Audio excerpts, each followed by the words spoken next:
Let's talk to Lee Carsley. Lee, good afternoon to you. How's it going? You okay? We're good, Lee, thank you. We are good. Joining us from our studios in... sunny Wolverhampton. Oh, Wolverhampton. Right, okay. I didn't know that so well. Thanks to sunny Wolverhampton, did you say, Lee? Yeah, sort of, Well, listen, and the atmosphere will be sunny after the win last night. That's the one thing we do. Oh, absolutely. Yeah, that was result. Much needed, wasn't it? Big result for them. Much needed. Is that your part of the world, Lee? Yeah, I'm based in just near Kenilworth, near Coventry, so... Yeah, well, now you're talking. Kenilworth, very lovely. That's lovely. I'm not far from there. But would that be home? Were you brought up in and around? No, I was brought up in Sheldon, near Birmingham Airport. I know that area very well as well. Yeah, so we just I'm not just far moved off the just mark. a little bit far away. Much in part and parcel of the same thing for those of us who live further south. Sheldon, Wolverhampton. It's not too far, is it? No, it's not too far now. Just nipped down to the airport and got the train over, so it's handy enough. That's brilliant. Thank you very much for doing that for us. That's great. And was that the fulfilment then of a lifetime ambition, your spell with Birmingham? Well, it was more for my family, to be honest. A lot of my family are Blues fans. Obviously, I've played the majority of my career away from Birmingham, so it was it was a good chance for them to see me in the latter stage of my career, play a few games. Let's not forget then, let's go through it. Started at Derby County with more than 150 games under your belt there. Yeah. At a time of transition, would it be fair to say, for the club? Definitely, yeah. I think, obviously we're still playing in the baseball ground. That must have been great. It was, yeah. It really was. It was, the new stadiums now. You're that far away from the pitch that the atmospheres just aren't the same. Whereas the baseball ground, it was quite intense. I mean, you could literally hear every shout from every fan. So it was a wonderful bit place to go. I mean, we did a game there. I think Archie Gemmell was a guest, Andy, many years ago. But it was untidy. It was scruffy. It was daunting, wasn't it? Were those and was the pitch bad when you were there, Lee? It was, yeah. It was poor. I mean, it's always had a bad reputation of being a poor pitch, but it was a shocker. It was. Did you feel your predecessor's presence around and about the place? Well, we had. I joined when Arthur Cox was the manager. Roy McFarlane was the assistant manager. So obviously, Roy McFarlane was a big player for Derby in England. So, it was a great education for myself. Proper club, isn't it? Another one of those that you look back on with a fantastic history. Oh yeah, fantastic. I mean, it was like I say, it was a great education for me to be around the likes of them people. It was fantastic around by the baseball ground, real old-fashioned ground, real history about the club. Brilliant. My dad once went to watch a match between Derby and Coventry there. Parked his car, couldn't get in. You see, such was the interest in the match in those days. So walked back to his car. I'd lost it and spent 90 minutes looking for it. So I went home at the same time as he would have done, having not seen the match. But it's possible to do, or it certainly was in those days possible to do that, wasn't it? Definitely. So Blackburn Rovers then, how did that come about? Well, it was at a time, obviously, we'd moved into Pride Park. I think the repaying for the stadium was starting to hurt the club. They'd sold 2-3 players in the summer. I followed Christian Daly to Blackburn under Brian Kidd, who were trying to put together a squad to push again for the have an assault on the Premier League, but unfortunately it didn't turn out that way. I must have a misprint here, Lee, because I'm looking at the same thing. I know what you're going to say. It says here in what I'm looking here. It said when you went to Blackburn, you were the top scorer. And now that is not a misprint. That is correct. Mate. No, come on. I was looking at the same thing and scratching my head. That is correct. Was that a low-scoring season that year? Yes, I had flowing long blonde hair at the time. I remember those days well, Lee, as well. No, I think. Obviously, I was signed for Blackburn from Derby as a holding midfielder, and Brian Kidd didn't see it that way. He wanted me to, be more of an all-round midfielder, like the likes that they have at Man United. Obviously, they play 4-4-2, so I had to change the way I played. In that respect, he allowed me to get forward a little bit more, and obviously there's a few penalties on there as well, to be fair. Well, that's all right. They count. Shearer's got 60 on his, but they're all only one goal, aren't they? Definitely. Yeah. Goal scorers know. They tend to know how many in a season, career really, but how many in that season for you? I think it was 12. You think? I think it was 12. Yeah. Was it? Well, I don't know. I'm hoping you do. See, well, that's right. That answers your question, Richard. Goal scorers would know. Yeah, I am definitely not a goal scorer. I'm not in that category. What did you make of Blackburn? I loved it. I absolutely loved working under Brian Kidd. He was fantastic at the time. when I joined there. He was really helped me develop my game. Obviously, he was coming from Manchester United, and it was a totally different mindset to the way he approached games and training and stuff like that. And it was fantastic. It was really, really good as well. I really enjoyed living in Blackburn. Took all my family up there. Did you? Good man. Is that a must for you? Do you think a player working for a football club should live in and around the area? I think so. Yeah, I think it helps you settle. You're not worried about jumping straight in your car and travelling 100 miles back down the road. The kids went to school there, and we got well involved in the community and stuff. So it was a good part of my career. It's very sad to see the mess Blackburn are in at the moment, isn't it? A bit. Definitely, yeah. I think it's the fans will be, and how passionate they are about their club, and it is a fantastic club. It's got the facilities they've got. Ewood Park's lovely, and the training ground at Brockhall Village is second to none. Not always the case, but certainly was by the time you'd got there, of course. And then, things have been going really well. Yeah. You're hoping for a move to a big club. And then you get a downside. No, let me finish. You're hoping to a move for a big club, and the really good news is that Gordon Strachan and Coventry come hunting. That's what I said. Definitely, you get bad news. Definitely. I think it was, it coincided. Blackburn got relegated. Yes. So, it was they're obviously looking to offload some players, and it was a chance to get back into the Premier League with myself. I went and met Gordon Strachan at Highfield Road. I was really impressed with Gordon Strachan.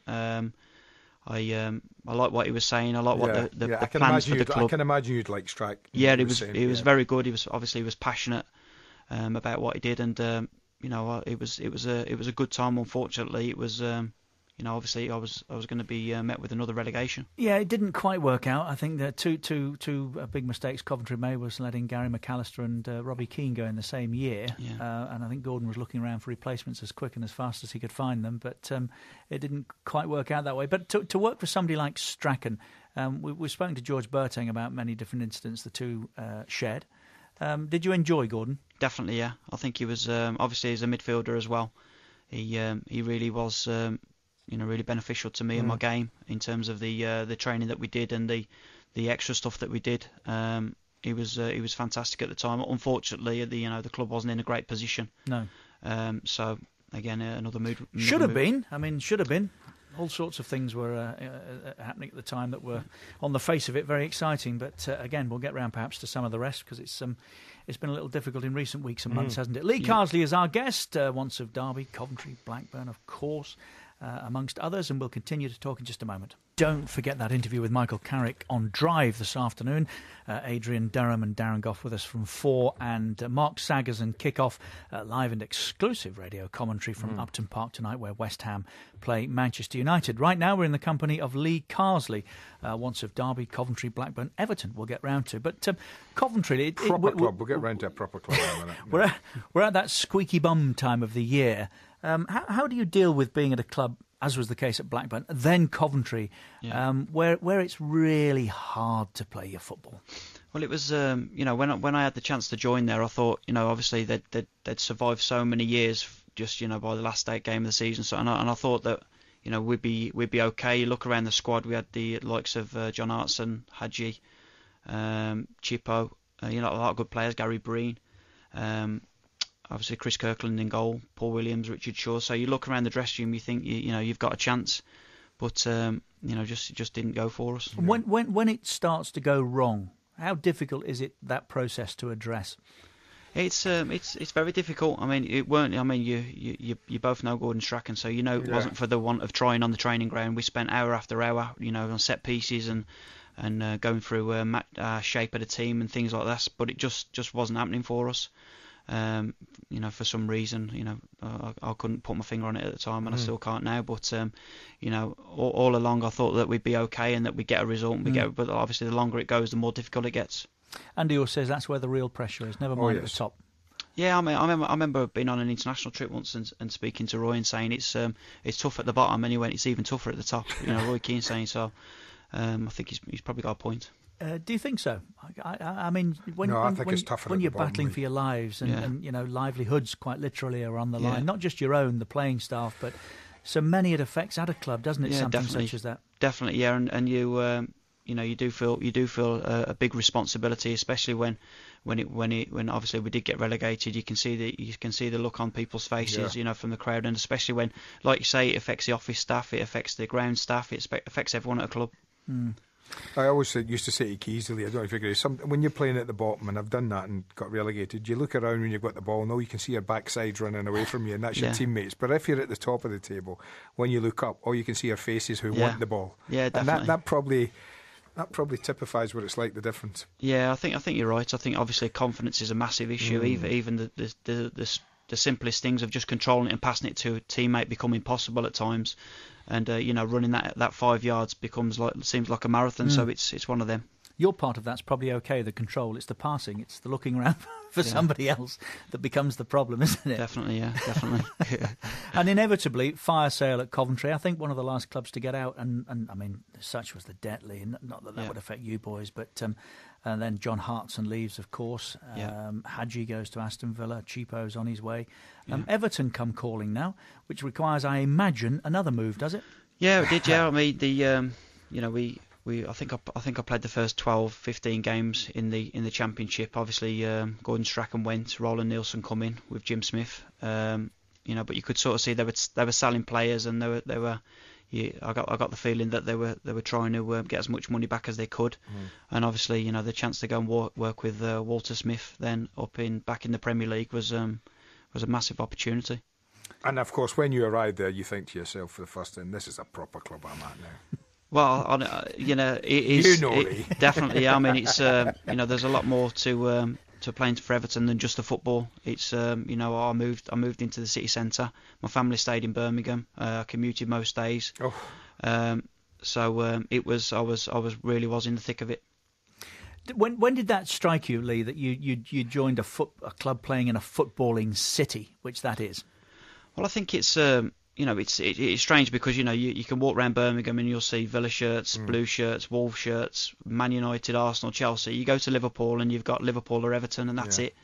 And there's obviously there's passion at every club you're at, but there's a real interest and a real passion about how the fans feel about the game and now the way it should be played, and I think that's a lot of Scousers are like that in general. Did you enjoy living in and around Liverpool? Because having done that myself, I mean, it's intense, isn't it? Yeah. When you play for one of the clubs. It is, yeah. It is intense, but I absolutely loved it. I really did. I mean, I was staying in an apartment block with Stevie Finnan, Chris Kirkland, Jimmy Traore, Thomas Gravison. So you could get in the lift in the morning, you'd either be chatting away or you'd be just staring at someone. So it was really good, and obviously it was a fantastic part of my career. I spent 4 wonderful years in that part of the world, Lee, and at interview on the local radio station, they said, "Any questions?" I said, "Yes, just one. What do people do up here in the summer?" Yeah. And the answer was buy season tickets. Definitely, yeah, definitely. And I thought that'll do for me. That's where I want to work. It is intense, but it's wonderful as well, isn't it? Definitely, yeah. Like I say, you can walk around Liverpool and you'll get Liverpool fans and Everton fans talking to you. There's no, I never witnessed one bit of nastiness from either side. No. So it was very good. And Walter, what was he like to work with? He was good. Him and Archie Knox. Archie Knox was the coach at the time. So they were both really good to work for. But unfortunately, we were struggling at the wrong end of the table. So there was a bit of a recurring theme there. It looked like they were going to get relegated as well. So I don't know if that's got anything to do with me. It's a common denominator, I would say. Never mind a recurring theme. Yeah. I know. So the Everton fans must have been delighted when I turned up. Well, there's been reaction from 1 or 2 Evertonians, Lee. Yeah. And I think on signing, it wasn't one. Forgive me to blow people away, but the majority are saying could not have been more wrong. What a wonderful, wonderful addition, and player Lee Carsley turned out to be for us. I mean, there's one here that just tweeted in. It's just Paul McNamara said, "I was never more underwhelmed by an Everton signing, and I have never been more wrong." So, I guess reputations can be misleading, can't they, when you go to a new club? I mean, obviously, they'll have looked at the CV and gone, well, he's been relegated 2 years running, so it's potentially not a great signing. But I remember pulling up in the car park at Everton on the day that I signed, and there was hundreds of press there, and there was Sky TV and all the rest of it with the satellite dishes. And I thought, God, yeah, made a right big deal here. And I didn't realise that we were signing David Ginola on the same day. That was a bit of an anticlimax. So, yes, I'm here. So I just got in behind David. So, Everton make double signing, double swoop. yeah, but I remember the headline. It was very simply Everton signed Ginola. Yeah, I mean, I think the one thing the Everton fans demand, and that's 100% commitment. Oh yeah. And I think they seen after, shortly after me signing, that they were going to get that. They might not have always got the quality, but they got the commitment and the passion. I'll tell you what didn't do you any harm. Yeah. Scoring the winner on the derby, did it? No, I think that helped. To be honest, that did help. What's that feel like? It was excellent. I mean, the obviously Andy knows what a derby match is like to play, and it's a bit different. The lead up to the derby is ridiculously intense. Obviously, the day of the game as well. It's a big thing, and to get the winning goal in what turned out to be a really important season for us was fantastic. I'm thinking of who else was in that squad, Lee? Who else was round about Everton at that time? Thomas Gravison, Tim Cahill, Marcus Bent, Alan Stubbs, James McFadden, Kevin Kilban, Pistone, Nigel Martin. We had a fantastic team. Yeah, James Beattie. Cahill was a remarkable signing for Everton, wasn't he? Definitely, yeah. We signed Tim Cahill and Marcus Bent, both from Championship teams, and they turned out at bargain prices. I think we paid £500,000 for the pair of them. And obviously Tim was, turned out to be what a good servant he was for the definitely club. Yeah, he was a fantastic servant. Obviously Marcus played his part as well, especially getting us into the Champions League. What was it always evident, do you think, that Cahill was going to go on to be as good as he turned out? I think we noticed straight away in the small-sided games that Tim tend to score. The ball had hit the post and it ricocheted straight back to Tim. He had a knack of being in there at the right place at the right time. And obviously the way we played freed Tim up to be a little bit more adventurous with his runs forward. That's actually quite a nice habit to have, isn't it, when the ball drops at your feet in the penalty box in that manner? Definitely, yeah. He did. I mean, it was obviously I'm coaching the young ones now, and I say it's no coincidence that he's constantly in the right place at the right time. His timing was immense. On that subject, not to rush to what you're doing at the minute, but in general, thinking about the young ones that are around and about the place at the time at Everton, has it all changed for young ones? And did you see the beginnings of that then? Well, I think obviously when I was coming through at Everton, we had Wayne Rooney was underneath us coming through. So I don't think he played much in the youth team. To be fair, Wayne, he pretty much bunny up them and come straight into the first team. But the academy at Everton produce good players that play in the first team. Obviously, the likes of Osman are still there now, Leon Osman and Tony Hibbert. We've had a lot of players that have come through, and now you look in the Sunday papers on a Sunday, and there's players playing throughout the leagues that were at Everton. So it's an important part for them. Very much so. Lee Carsley is with us, a youth team coach at Coventry. Lee, would I be right now? Under 21 coach. Yeah. Under 21 coach at Coventry. So we will discuss that. It's approaching 12:30. Don't move. We will be back in just a moment. You're listening to Keys and Gray here at Talksport. Very nice to have you along wherever it is in the world that you join us from. Now then, Lee, a period of your career I think that Andy would like to discuss. No, I was just thinking. Lee Carsley, I guess. Sorry if you've just joined us. I never played in the World Cup finals. Never got there. Played in plenty of qualifying matches, Lee, but was never lucky enough to get to a World Cup finals. You were there in 2002, definitely. 98. Did you get 98 in France? No. But you were there 2002 from recollection. What was that like? Because it was quite a, well, let's say an interesting time. Lively. It was. The build up for the World Cup was really long. We met up in Dublin. I think it was about 3 weeks before. We played a couple of friendlies, and then we travelled over to Saipan, and there was just nothing to do there. It was we'd gone there to acclimatise. So there was just a lot of sitting around, not much training really, because we were literally just we'd come off the back of a tough season. So. And then obviously getting ready to go over to South Korea. So it was. Obviously everyone talks about Roy leaving in Saipan. So it actually broke it up for the players a bit. To be honest, it was just something to talk about. Yeah, because there was nothing happening. So it was.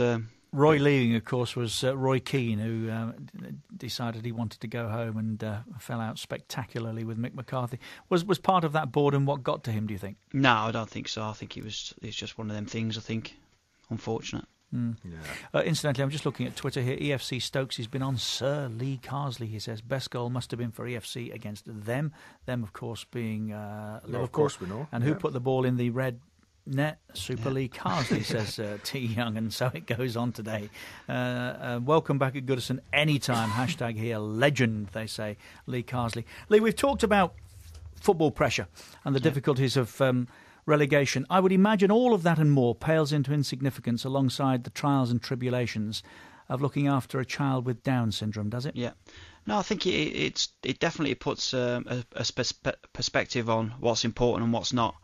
I've been fortunate that when certain things have happened in my life that I've had good people around me. For instance, when Connor, I've got 3 kids, Callum, Connor and Lois. Connor's 14 now. He was born with Down syndrome. At that point I was at Derby and Jim Smith was fantastic for me. He was really, really, really good, really supportive. Moving to Blackburn then under Brian Kidd again, really excellent, great timing. So, obviously with Connor being born and getting relegated 2 years on the trot, I would say 5 years weren't a great time, if I'm being honest. Football was almost secondary, so obviously there was a lot of hospital visits, a lot of checkups, it was one of, and I think in many respects it's made myself and my family better people for it, because I was probably living in a bubble before that. You mean a professional footballer's bubble, unaware of the difficulties that a lot of people that aren't able to touch that lifestyle also face? Definitely, yeah. I think, you're going from playing in the Premier League on a Saturday to being in a hospital waiting room on a Monday morning that's absolutely packed, and no one really cares if you play football or not. Everyone's basically in the same boat. It's it really does. You do come down to earth with a bump. And I'm guessing, Lee, was that part of the reason that you sort of based yourself in the Midlands area, and you talked about travelling up and down to Everton rather than moving the family again? Yeah, well, once we moved from Blackburn back to Coventry, obviously back near my family in Birmingham. Yes. Connor was getting a statement at the time, which means he was getting assessed at school to see what kind of level he'd be at in terms of his learning and what he would need. So once the statement was going through, it was difficult to obviously move all the kids in the family again, and my wife was really supportive and says, whatever you want to do in terms of your football, you carry on. I'm quite happy enough to let you go and be a footballer while I'll look after the kids, and I really had that support from her, and without her I wouldn't have been able to do it. Oh, that's wonderful. I can't imagine what that news is like, nor being the father of a baby with Down syndrome, Lee, but I can imagine also the flip side is it must be fantastically rewarding. Yeah, well, look, I mean, obviously at the time, me and my wife were both young. I think I was 24 and my wife was 25. So, in terms of the ratio that we should have a child with Down syndrome, we were on really low risk. Mm-hmm. We had no idea. It wasn't until maybe 2-3 days after my wife was still in hospital with Connor that they said, have you noticed anything different about Connor? We didn't know what they were on about, and then we were given the news. So it was a bit of a shock, to say the least. Okay. But it's one of them. These things make you stronger, and along with that now along with the Solihull people of Solihull, we've got together our own charity now that help a lot more people in Solihull with kids with Down syndrome. You're a patron, I believe, is that right? That's right, yeah. I've been involved now for about 7-8 years. So, and obviously, it's just lucky that I'm in the position where people want to get involved with football and footballers and buying stuff, merchandise, and for auctions and stuff. It's helps. Yeah, and never mind Derby winning goals. The success I think you've had with the charity must give you the most satisfaction, surely, of anything you've done, really. Definitely, yeah. I think it's the fact that we're we're helping so many families now. In terms of providing extra speech therapy and different things for the kids, and not only the kids with Downs, with the siblings as well, which seem to get forgotten at times. Yeah. We do a lot of day trips and a lot of cinemas and stuff like that. So it's very good. Good. If anyone's listening, Lee, and there's bound to be somebody with similar problems, do you have for the charity a contact information? We've got a website. It's Solihull Down Syndrome Association. Just Google it. They'll be able to see it on the internet. So, well, that's a very good place to go. Back to your current job, looking after young men at Coventry City. How trying is that? Well, last season I was lucky enough by Andy Thorne. He got me involved with under-18s. So to finish playing was a bit of a shock. Obviously, to go straight into coaching was fantastic for me. Working with Gregory Ock and Rich Stevens. So it was a bit of a took a bit of getting used to. Obviously, we're going from being a player to then coaching. But I'm really enjoying it. I was lucky enough then that I got the offered the under-21 role up with the first team. Up at Brighton, so we've talked to many, Lee, about that transition between playing and what's next, and for many there's nothing. Did you find that difficult as well? Well, I planned for it, to be honest. I done my coaching badges. Obviously David Moyes was a big on the getting the lads that were at the club at the time into coaching. The likes of David Weir, Alan Stubbs, David Unsworth, Paul Gerrard, Steve Watson. We've all gone on and got coaching jobs and careers. So I started maybe 6-7 years ago in terms of getting my badges and stuff. So I was ready to finish. I'd had enough of playing, and I was ready for that next stage. So in many respects, I was almost in charge of what I'd done. No one, that's good. No one told me that I was finished or I wasn't injured, and I made that choice, which was, I was lucky in that respect. Well, you were, because you're nearly 40. Goodness me, you were getting greedy. Yeah. Yeah, I know, you're right. Yeah. It's been quite a season one way and the other, hasn't it, for Coventry? It has, yeah. It has been. We've had ups and downs, but the main thing is the club's still there. The club's still fighting away. Yeah. We've got to be positive. What are the kids like? We've got some really good up and coming players. We've got a lot of prospects in the academy, from the under 9s right the way up to the under 18s. No names, Lee. Just keep don't no names. Keep it general. Yeah, I just want anyone nicking them off you. We've got a lot. It's too many to mention. But no, the job that the coaches do are fantastic. They keep producing these players, and I mean, and you say, what are the kids like? You can look in our first team now. The majority are the young players. And it's a credit to them. And you're a